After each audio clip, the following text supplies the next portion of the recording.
चल रहा है। और दरअसल ये मामला ताराटांड़ थाना क्षेत्र का यह मामला है और अभी साफ तौर पे बातचीत करेंगे और जानेंगे क्या कुछ कहते हैं और आखिर क्या कुछ वारदात हुई थी, क्या कुछ घटनाएं थी। जमीन का मामला वैसे उससे हम खेत उस जमीन पर नहीं गए थे, हम कोर्ट आ रहे थे। उसी बीच में रोड पर गाड़ी बैक से आया, रोक किया, हमको गाली गलौज किया, ईंटा से मारा, सब घर परिवार सब दौड़ा गए तक उधर लेके। फिर और भी अन्य मामलों के जैसे इस मामले को भी फिर दोबारा दबा दिया जाएगा। जिस प्रकार से पूर्व में भी जो घटना हुई थी उस पर कुछ सुनवाई नहीं हुई है, ना कुछ हुआ है, फिर भी उस मामले को कुछ दलालों के थ्रू उस मामले को दबा दिया गया था। ये मेरा नहीं कहना है, इनका कहना है। हालांकि अब वजह वही जमीन का लड़ाई के लिए बोली, जो जिंदा रहेगा ना ये केस लड़ेगा, इसको मार देंगे खत्म हो जाएगा था। जमीन के लिए केस नहीं लड़ सकेगा, जो लड़ता वही रहेगा तो कौन लड़ेगा।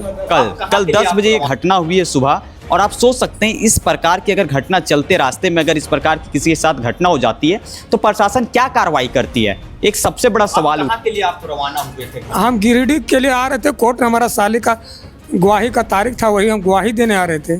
अच्छा, गवाही देने के लिए आप उसी दरमियान उन लोगों ने हमला किया आपके ऊपर? जी सर, हाँ हमारे ऊपर। गिरिडीह के ताराटांड़ थाना क्षेत्र में नारंगी वर्मा ने 6 लोगों पर जानलेवा हमला और मारपीट का आरोप लगाया है। पीड़ित के अनुसार ईंट से सिर पर हमला किए जाने से उन्हें गंभीर चोट लगी और सिर में 7 टाँके आए हैं। सदर अस्पताल में उनका इलाज चल रहा है। मामले की जानकारी मिलने पर नंबर 1 न्यूज के स्थानीय संवाददाता नवीन कुमार उर्फ नवीन राज टाइगर ने गिरिडीह सदर अस्पताल पहुंचकर घायल से बातचीत कर कवरेज किया। इस मामले में दूसरे पक्ष से संपर्क नहीं हो सका है, इसीलिए उनका बयान खबर में शामिल नहीं किया गया है। हालांकि खबर प्रकाशित होने के बाद यदि दूसरा पक्ष अपना बयान देता है तो नंबर 1 न्यूज द्वारा उनका पक्ष भी प्रमुखता से दिखाया जाएगा। नमस्कार, जोहार। इस वक्त आप देख रहे हैं नंबर 1 न्यूज और इस वक्त मौजूद हैं सदर अस्पताल गिरिडीह में।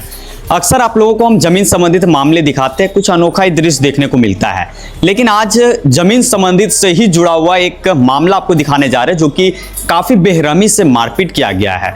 फिलहाल इनका इलाज सदर अस्पताल में चल रहा है और दरअसल ये मामला ताराटांड़ थाना क्षेत्र का यह मामला है और अभी साफ तौर पे बातचीत करेंगे और जानेंगे क्या कुछ कहते हैं और आखिर क्या कुछ वारदात हुई थी, क्या कुछ घटनाएं थी। और क्या नाम हुआ आपका? नारंगी वर्मा। क्या मामला है, क्या कुछ? जमीन का मामला वैसे उससे हम खेत उस जमीन पर नहीं गए थे, हम कोर्ट आ रहे थे। उसी बीच में रोड पर गाड़ी बैक से आया, रोक किया, हमको गाली गलौज किया, ईंटा से मारा, सब घर परिवार सब दौड़ा गए तक उधर लेके। कौन लोग थे जिन्होंने आपके साथ मारपीट किया? प्रयाग वर्मा, चंद्रू महतो, अमित वर्मा, संजय वर्मा, मुनकी देवी, सरस्वती देवी। उस वक्त जब आपके पास जब ईंटा चलाया, जो वाहन से आए थे, वो कौन लोग थे? प्रयाग वर्मा। और वो पहले आया, उसके बाद पीछे उन लोग दौड़ा। मारपीट किए, क्या वजह थी? वजह वही जमीन का लड़ाई के लिए बोली, जो जिंदा रहेगा ना ये केस लड़ेगा, इसको मार देंगे खत्म हो जाएगा था। जमीन के लिए केस नहीं लड़ सकेगा, जो लड़ता वही रहेगा तो कौन लड़ेगा। तो आप कहाँ के लिए आप रवाना हुए थे? हम गिरिडीह के लिए आ रहे थे, कोर्ट में हमारा साली का गवाही का तारीख था, वही हम गवाही देने आ रहे थे। अच्छा, गवाही देने के लिए आप उसी दरमियान उन लोगों ने हमला किया आपके ऊपर? जी सर, हाँ हमारे ऊपर। क्या आप ताराटांड़ थाना में आवेदन दिए हैं? आवेदन आज दिए हैं, कल नहीं दिए थे। अच्छा, कल थाना पर गए थे, इंजरी रिपोर्ट काट के दिया था, हम अस्पताल आ गए। अच्छा, तो क्या थाना प्रभारी क्या बोले हैं? थाना प्रभारी को हम क्या बोले, वहाँ थाना पर गए, लहुआ लहान होके वो इंजरी रिपोर्ट काट कर दिए कि जाओ तुम पहले इंजरी कराओ, इलाज कराओ। अच्छा, थाना प्रभारी की तरफ से क्या कहा गया कि इलाज कराओ? हाँ। फिर कानूनी कार्रवाई करेंगे? हम बोला तो है, देखिए अब क्या करते हैं। क्या नाम हुआ आपका? नारंगी वर्मा। क्या मांग करते हैं आप प्रशासन से? हम प्रशासन से उसको मांग करते हैं कि उनको सजा होना चाहिए। अच्छा, और पहले भी पूर्व से भी कुछ मामले चल? हाँ, पूर्व से मामला भी 2018 में यही जमीन के लिए मारपीट किया था, आज तक थाना में फैसला नहीं हुआ। फिर 2025 में खेत पर मारपीट किया मेरा भाई के साथ, आज तक कोई फैसला नहीं हुआ। मतलब कई बार मारपीट हुआ लेकिन फैसला नहीं। एक बार घर घुस के शांत कैसे रह जाते हैं? शांत रह जाते हैं, थाना पर जाते हैं, आवेदन देते हैं, दलाल लोग चलने नहीं देता है, जिसका नाम है पवन अग्रवाल, विनोद राम, यही सब थाना का दलाल है, पैरवीकार, जो यही लोग जमीन के लिए ये मामला बजा के रखा है। अच्छा, यही सब लड़ाई करवाता है, मारपीट करवाता है। वो बोला भी है कि ये पैसे वाले हैं, ये बपुत गए हैं, ये जो बुझाएगा सो कर लेंगे। क्या नाम हुआ आपका? मेरा नाम नारंगी वर्मा है। वहीं आपको बता दें कि अभी इस वक्त नारंगी वर्मा से अभी हमने बातचीत किया और जानने का प्रयास किया कि आखिर कैसे ये वारदात हुई और क्या कुछ घटनाएं हुई थी।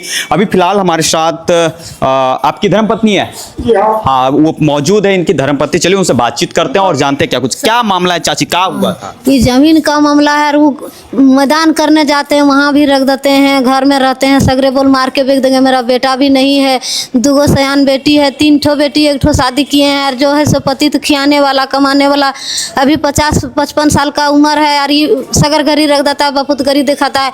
परदादा बांटल खेत है इधर, वहाँ सब जोतेवाद कर लेता है। गाँव वाला है सो दलाल लोग बोलते हैं, बोल तुमसे नहीं पड़ेगा, लाठी से नहीं। यार जबूरन भाई साहब जोत लेते हैं हम, लेकिन जमीन पर नहीं गए हैं। रोड पर हमको पति को आज कालखिन मार डाला। अच्छा, तो क्या आप आप कहे कि अभी हमारा बेटा नहीं, आपका बेटा नहीं है? हमका बेटा नहीं है, बेटी है। बेटी है 3 ठो।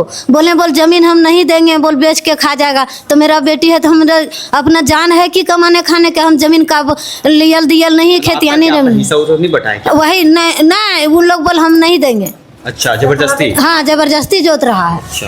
और पंचायत लोग गए हैं तो बोल दो, तो हम सारा सब दिए हैं। वहाँ जितना टोटल है वो लोग 3 लोग रखें, जमीन हम लोग 1 ठो रखें। और मंजू देवी और अब उतना किए। और वो भी पर में फिर भी जमीन का नहीं चलन दिए, बोल नहीं पारेगा। बोले हम का है तो जाओ, बोल कोर्ट से बोल करो जा केस। कोर्ट में भी किए हैं तो कोर्ट से चल रहा है, वहीं भी नहीं होने देते हैं। तो अभी उधर कोर्ट से चल दिए रहा है, तो उधर जमीन पर भी पहले मार के फेंक देंगे। अच्छा, क्या नाम बताए आप? हमको मंजू देवी। मंजू देवी। दादा इनका नाम क्या था? नारंगी वर्मा। और मंजू देवी से हमने बातचीत किया। आखिर वो दलाल कौन है जो अगले पक्ष को काफी संरक्षण देते हैं? आखिर उस दलाल का, आप सोच सकते हैं, दलाल के संरक्षण से ही इन सबों की मारपीट होती है। भैया ये हम नहीं कह रहे हैं, बाकायदा जो पक्षों के द्वारा जो बताया जा रहा है, पहले पक्षों के द्वारा, वो उस बातों को आपको हम सुना रहे हैं। हालांकि मौखिक बयान के आधार पे भी हमने खबर को चला, अभी जो हम खबर चला रहे हैं वो मौखिक बयान के आधार पे चला रहे हैं, लेकिन दलाल के संरक्षण पे इनके साथ में मारपीट होती है। और ये घटना कब हुई है? कल 10 बजे ये घटना हुई है सुबह। और आप सोच सकते हैं इस प्रकार की अगर घटना चलते रास्ते में अगर इस प्रकार की किसी के साथ घटना हो जाती है तो प्रशासन क्या कार्रवाई करती है? एक सबसे बड़ा सवाल उठता है। अगर प्रशासन कार्रवाई नहीं करती है तो आखिर क्यों नहीं करती है? ये प्रशासन पर भी सवाल छोड़ते हैं। और अब देखना ये होगा कि क्या खबर चलने के बाद अभी इसका मामला को आगे बढ़ाते हैं या फिर और भी अन्य मामलों के जैसे इस मामले को भी फिर दोबारा दबा दिया जाएगा। जिस प्रकार से पूर्व में भी जो घटना हुई थी उस पर कुछ सुनवाई नहीं हुई है, ना कुछ हुआ है, फिर भी उस मामले को कुछ दलालों के थ्रू उस मामले को दबा दिया गया था। ये मेरा नहीं कहना है, इनका कहना है। हालांकि अब ये देखना हो कि अब प्रशासन इस मामले में क्या कुछ कानूनी कार्रवाई करती है। हालांकि ये सुरक्षा को लेकर के भी मांग कर रहे हैं कि क्योंकि लगातार इनके साथ कई बार हमला भी हो चुका है। अगर किसी प्रकार से कुछ घटना होती है तो इनके पूर्ण जिम्मेवार दूसरे पक्ष के लोग होंगे जिनके ऊपर इन्होंने आरोप लगाया है। ये इनका कहना है, मौखिक बयान के तौर पे हम बता रहे, जो कि अभी हमने व्यक्तिगत तौर पे जब हमने बातचीत किया तो इनके द्वारा बताया गया। फिलहाल अपने सहयोगी फिलहाल इस मामले को लेकर के अगर अगले पक्ष से संपर्क हो पाता है और अधिकारी कुछ बयान आते हैं तो उनको भी आप लोगों को नंबर 1 न्यूज चैनल पर दिखाने का प्रयास करेंगे। फिलहाल प्रशासन क्या कुछ कानूनी कार्रवाई करती है ये देखना अब दिलचस्प होगा। फिलहाल अपने सहयोगी राकेश भदानी के साथ गिरिडीह से नवीन राज टाइगर की खास रिपोर्ट। जय हिंद।